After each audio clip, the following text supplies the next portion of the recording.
Okay student, now we are going to solve the question number 5 of exercise 15.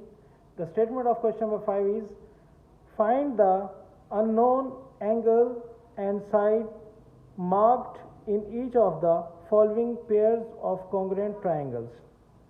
In this question we have two pair of congruent triangles. We have to find the unknown values of the given triangles.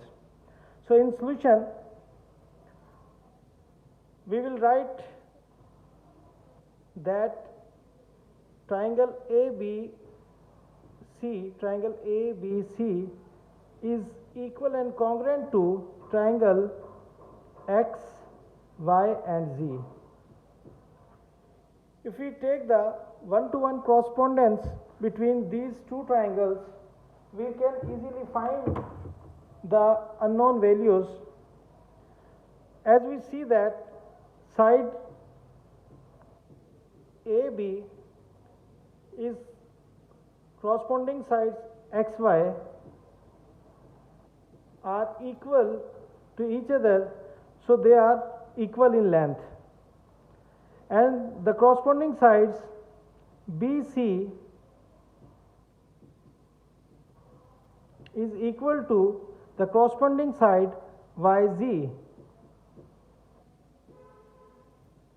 So these two sides are equal to each other, they have the same length, and these two corresponding sides equal to each other, they have the same length.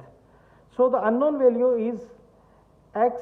We have to find those sides AF. So the side AC is equal to the side XZ, because in congruent triangles all the corresponding sides are equal to each other. So side AC is equal to side XZ. So the value of AC is X and the value of XZ is 6. So the unknown value of X is equal to 6. So the value of X is 6. So in this way we can find the unknown values of all the given pair of congruent triangles.